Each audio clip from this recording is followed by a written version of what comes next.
Good morning, everybody. Dave Mitchell here, Voice of Autism, episode 147. And I'll bring it up real quick. I got lucky yesterday and I was able to get two more relevant videos out. So I got lucky yesterday. But yeah, I am still waking up because I got work around 12, but I'm already dressed. So yeah. And I'm just gonna bring it up. I might be getting my haircut really soon. I'm thinking about time for me to get my haircut again. Anyway, but I'm just gonna bring it up. Me and my lovely fiance, Bavaria. We are doing great. I have the link to her YouTube channel down in the description down below, but me and Val are doing great. But yeah. And it getting closer, I only got a month to go before Val will be back down here in South Carolina. So that big. But yeah. Now let's get to some of the articles today. And also at the end of the video, or technically the live stream, I got some of the specials to show you guys. Some of you guys probably already seen it from my video blog, but I'm just going to bring it up real quick that we're actually kind of having a little bit of problem with video editing on my laptop. So I am having a little bit of a problem right there. But yeah. I'm almost figuring that out, and I think I might have fixed it. Not sure yet, but we'll find out later on this week when my next video blog come up. But I got something special to show you guys toward the end of the live stream, and they are babies. I'm probably going to show you guys one, but yeah. So no, I am still waking up. So yeah.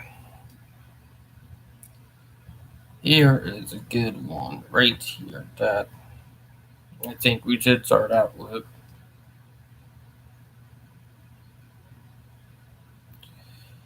And it's pretty good. Now let's begin.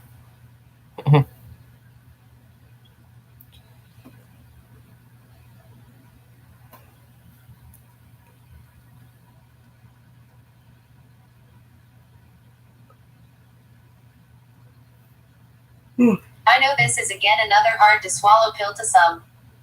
But we aren't here to sugarcoat things but to advocate. Here's the deal. Family loathing and being autistic is a very thing. For years and still to this day, it is said that autism is a burden shattering families, bringing loneliness and all kind of bad stuff on the neurotypical members specifically. The truth is autistic people matter. Those very same autistics being depicted as a family burden, they matter. And trust me, many don't like their families for that very problem here. Why? How would you feel yourself being depicted as a horrible empty thing that people supposed to love you? Did people even ever know about how we autistics felt about being vilified like this? Many autistics don't like their families because it is the very place and surrounding that is in theory supposed to bring good vibes, compassion, and support that instead brings sadness and reinforceableism without questioning its beliefs, but also by refusing out of puffed out entitlement to listen to autistics explaining why it is harmful. Abuse mainly comes from people you know and live close to. It is not a coincidence if many cases of autistic abuse would be murder, filicide, neglect, emotional, psychological, physical abuse happen in the house. There is of course this much more insidious kind of abuse so pernicious people won't even notice it and identify it as such. When psychological harm is done without meaning it with the best intentions. Many autistics here don't want to be with their families any longer because of the toxicity of such surroundings. Because they had to endure and still hear relatives say they are burdens. Do your best. Come on, don't be lazy. It's all in your head. You're not that autistic. You don't need as much support. You are being difficult. It is not exclusive, but for the parents reading, I won't lie about this, you should expect to see someday your autistic kid eventually make a decision one day to cut with one or various family members in order to preserve themselves from the toxicity entertained by some people's beliefs. It's their decision, they do it for their own good, and it should never be shamed. Mm-hmm. Some Right. autistics simply don't want to be with some family members, and it's never ever their fault. Keep that in mind. Myself, I slightly started to cut with some people. I knew the chemistry won't work and it's better done this way. That's the reason why we really should throw out this whole ludicrous exaltation, sacralization of family, as it holds extremely harmful, especially for people trapped under the abuse caused by their own families. For many people, choosing their own family is the best thing they could do. Sometimes this new family is simply friends who help them better as any family relatives would have helped them. Learn that and accept it. Your children don't owe you anything. They owe self-respect, self-care, and agency to themselves, and you owe to yourself a better knowledge about all of this in order to back ignorance off. Image, cartoonish picture of a short brown-haired boy with a blue t-shirt and emotional pain covering his face while being scolded by a parent pointing from the left a finger at him while hurling stuff about how burdensome, puzzling, the boy is on the basis of his autistic profile. Resources. On why some cut out short with Mother's Day because of abusive relations. Be a radical neurodivergent speaking. Web links. About filicide, murdering of disabled children on the basis of their disability by family relatives via the Disability Day of Mourning Vigil site. TW for murder, abuse, neglect. Web links. Mm-hmm. That's true. But a lot of the autistic people go through a lot of crap. So, yeah, it's up that does happen. Radical neurodivergent speaking. When the mob and the press and the whole world tell you to move, your job is to plant yourself like a tree beside the river of truth and tell the whole world. Mm-hmm. No, you move. Saturday, May 12, 2018. Actually, I don't regret it. Mother's Day without a mother. It's Mother's Day again. That day that your friends with good parents forget, again, that their experiences aren't the only ones and say shitty but well-meaning things to you, asking about what you're doing for your mom. Because of course that's a healthy, safe option for everyone, their mom is great. These well-meaning friends, when you say, nothing, or Netflix with my cats, or hiking alone where I won't have to put up with brunch traffic, will often ask confused. They may express bafflement that you aren't doing something for your mom. Many people, even well-meaning, empathetic people, cannot understand what it takes. They may express bafflement that you aren't doing something for your mom. Many people, even well-meaning, empathetic people, cannot understand what it takes to cut off a parent. Even if they know why, even if they agree that your parent is toxic, they can't grok why that means. I don't do mom-centric holidays. It's like there is a disconnect because that diverts from their experience of the world. And then they may say the thing that is borderline unforgivable, she's your mom. You will regret this when she's dead. So, those of you who are well-meaning people with good parents, never say that. But this post isn't for you. Maybe later I'll write a post on how to not be shitty to your friends who disconnected from their parents. This post is for you, the brave person who got free. I'm so proud of you. You had an opening. You did what was right for your safety. You did it in spite of growing up inundated with but family messages. You left. Maybe you took a long time to get free. Maybe you did the reconciliation, estrangement spiral before reaching escape velocity. Maybe you will have a reconciliation that sticks on your own terms. Maybe you won't. It's okay if you don't. Really. You don't need to tolerate someone just because they're family. And you don't have to reunite. Ever. If that's what you want, I wish you the best of luck, but it's not a requirement. Everyone knows someone whose third cousin's brother's tutor's veterinarian regretted removing a toxic mom from their life. This is the dominant narrative. There's so few narratives about people who don't. It makes people uncomfortable.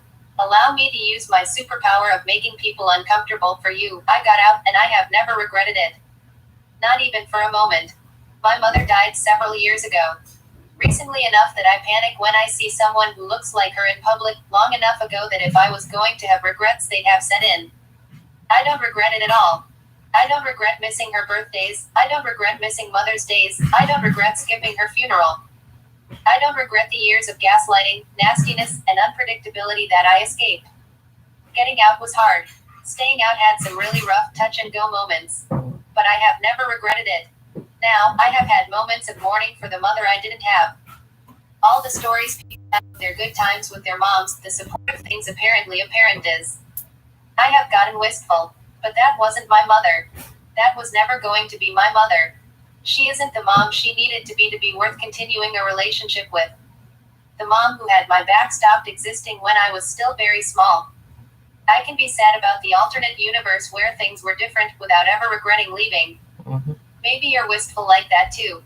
Maybe you had good times so feel like it's not bad enough to justify skipping Mother's Day. But you know the society you live in and you chose to not put yourself through that. It was bad enough.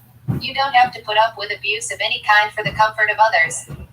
You've already done the math. You chose the path that people don't understand because you needed to.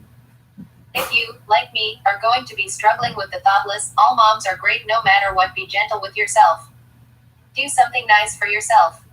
Lots of us basically parented ourselves, after all, or we're basically going back through and doing as adults what our parents should have done for us as children. Celebrate getting out. And don't let anyone tell you that we all regret leaving. We don't. The hard part about today has nothing to do with regretting escaping. It has everything to do with people who supposedly care about me trying to make me do so. I'm pretty sure I'm not alone in this. How many of those regrets were expressed to shut up people who say, but she's your mom. If you, like me, are spending today without your mom, I salute you. You took care of yourself in getting out. That's amazing. You're amazing. I wish society would re-examine its collective prejudices and see how much it takes to cut off a parent. Mm-hmm. Maybe if they did, they'd not be twisting the knives that are already driven into people who can't be around their mothers. Not true.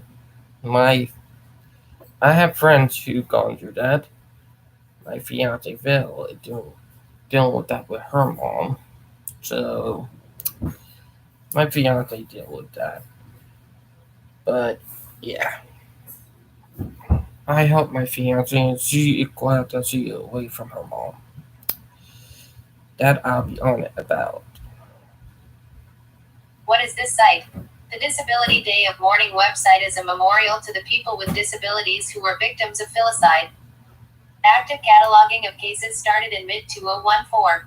This site contains cases from 1980 to the present. How to read the entries. Index of victims by year.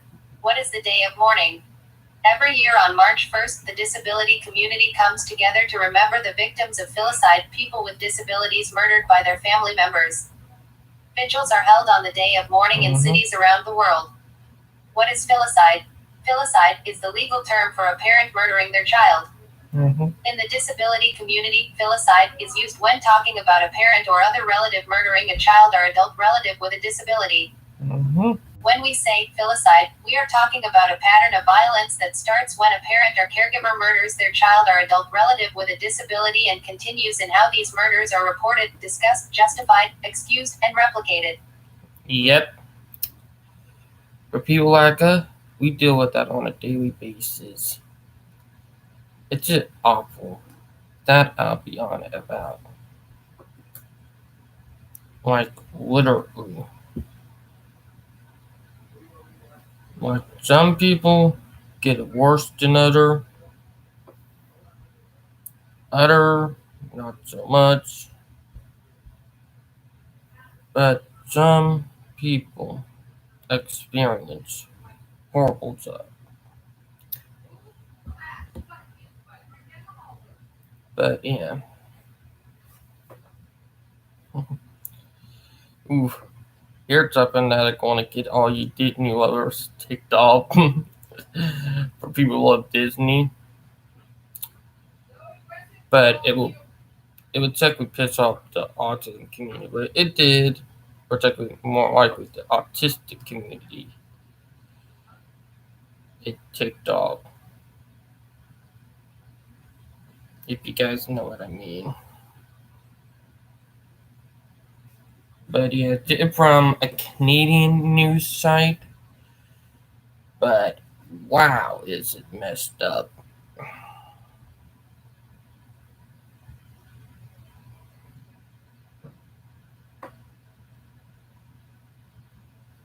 Family asked to leave Disney store after child with autism couldn't keep mask on. Jordan reads CTV News London multimedia journalist. Share. 24K. London, ONT. A Windsor, aunt. Families say they were told to leave the Disney store in London's CF Masonville Place after their 6-year-old daughter Ruby, who is on the autism spectrum, was improperly wearing her mask inside the store. Neither municipal bylaws nor public health regulations in the Middlesex London region require those with a disability or children under 12 years old to wear a mask indoors. Advertisement. Sarah Belargin, Ruby's mother, says her daughter had lost her tooth and they had planned to visit the Disney store to celebrate. Belargin says she made it clear to staff that Ruby was on the autism spectrum before entering the store. Related stories. We were wearing masks, myself, my mom, all the kids, so we said, she's autistic, she has a sensory issue, she may not keep it on, and what the women said to us was, okay, just try your best. Belargin had difficulty keeping Ruby's mask on, since Ruby does not like things touching her face. Ruby continued to fiddle with her mask and pull it under her nose. The family says they were asked by 3 different staff members for Ruby to wear her mask properly. A few minutes later, the manager comes back and says she needs to put a mask on. I explain the situation again, and they say to me things like, I know people on the spectrum and they can wear masks, but I mean it's not the same thing, every person is different, especially a person who is 6 years old. Belargin says that staff offered to give Ruby a face shield instead of the face mask she had brought with her. I said, she can't have anything on her face, that's the problem, she won't keep it on. At that point they told us we had 5 minutes and we had to leave the store. CTV News reached out Disney headquarters several times. A spokesperson responded Wednesday morning saying, we are always focused on the health and safety of our cast members and guests. At all of our Disney stores we have implemented a number of enhanced measures, including a face covering requirement. During these unprecedented times we all have a shared responsibility to do our part. We regret the family was disappointed. The medical officer of health for the Middlesex London Health Unit, Dr. Chris Mackey, confirms that children under the age of 12 and those with a disability are exempt from wearing a mask indoors. Mackey adds that stores can add to the requirements, but not if it impedes on human rights or if the issue is due to a disability. It impeded on her right. A good example would be if somebody has a medical condition or disability that affects their ability to wear a mask. A facility would not be able to deny them service based on not wearing a mask related to that medical or that disability issue, says Mackey. Belargin says that she has come forward with her story in order to help other parents who have children on the spectrum so that the same situation does not happen to them. We thought we were protected by the bylaws and it just wasn't what we thought it was. We want to raise awareness for the kids like my daughter that can't advocate for themselves. We want to make sure they have a voice and for other parents to know that they are not alone. She says. But that was it fucked up. That I'll be honest. It did invade on her rights. Right? But I'll be honest, that was totally wrong on their end. But yeah.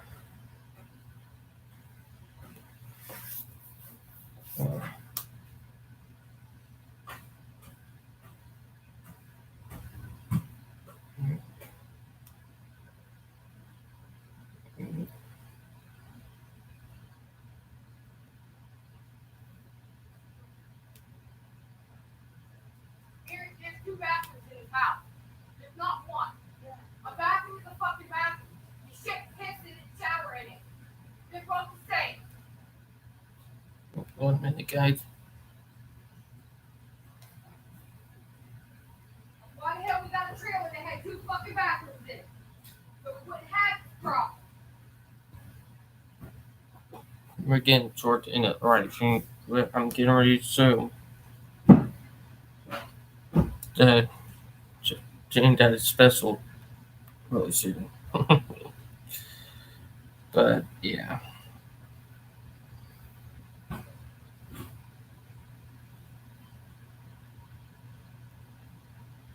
Just 1 minute, guys. I gotta wash her ass again. This shit didn't come off.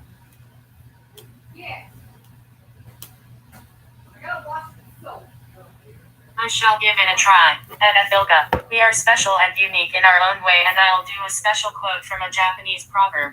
Fall 7 times and stand up 8. We make mistakes every day, and we learn from them not to do it again. No matter how hard we are to be mistake-free, we will make mistakes unintentionally. So the 8th time, we have room for improvement. Okay? Fun fact, this photo is taken during the 2019 Best Buddies Benildes prom called Loose D Not last 25th of May 2019.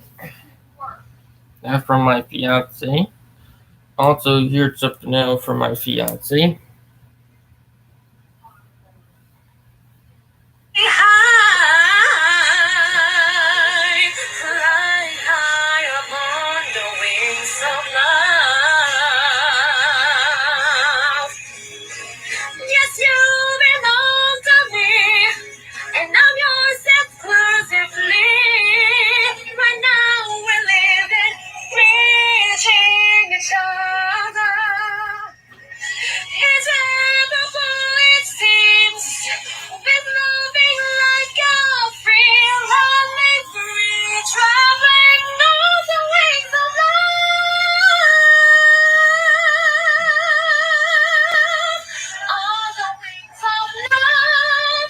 That's from my fiance Vale.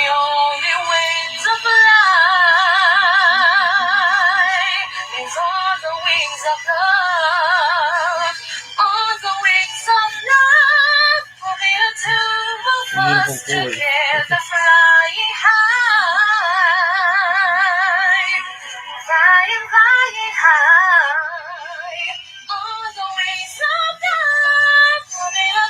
But she does have a beautiful singer voice.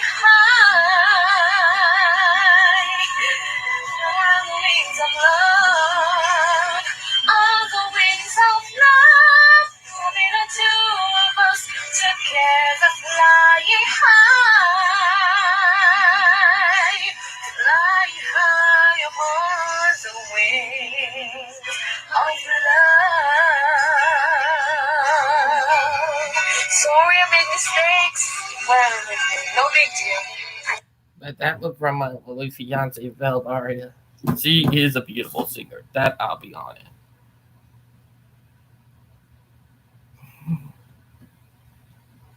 But yeah. And now we'll get to the last. Winking face. This photo was taken. Thank you at Royland Marlang for the nomination. Winking face. This photo was taken way back in October 7th, 2015, during the soundcheck and voice rehearsal as part of my participation of the inaugural Miss Possibilities, the first pageant for special needs in Asia.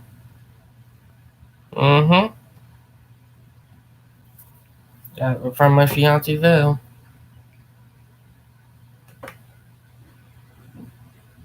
But yeah, it's amazing.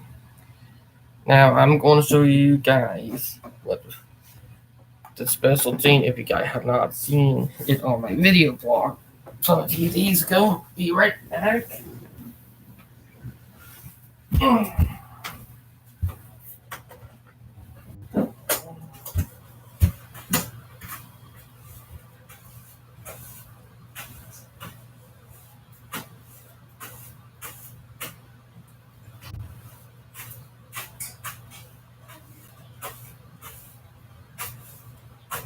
I'm just telling people on the live during the video.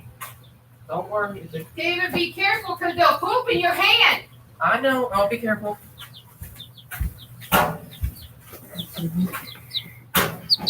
We got baby chicks or bitty.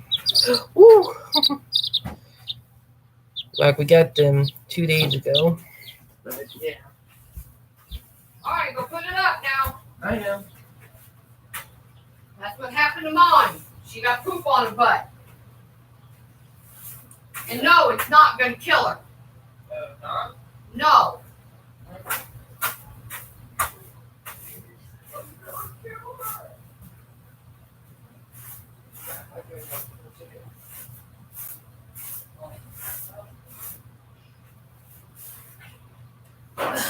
Go finish doing what you're doing and get finished getting ready for work.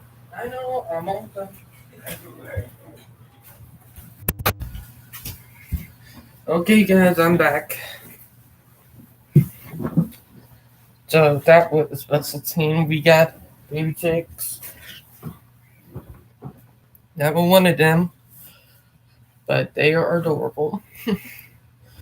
That I'll be honest about. But yeah, oof, a little bit tired still. But technically, I'm already ready for work anyway. All I just need to do is put my uniform on, grab my mask, and I'll be good. So yeah, I did that. I'm still a little tired from last night, but yeah, it's crazy.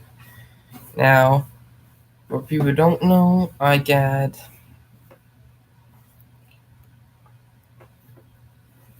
17 days until I am 22. Yep, I'll be turning 22 in 17 days. So technically, I'm already counting down my birthday to my birthday in a way. So yeah, at the time it might be in the middle of the week anyway. So yeah, that big. But I hope everybody having a great day, and I hope you guys are having a great weekend, being safe. Everyone do mean it, and I will talk to you guys later. Signing out. Bye, guys.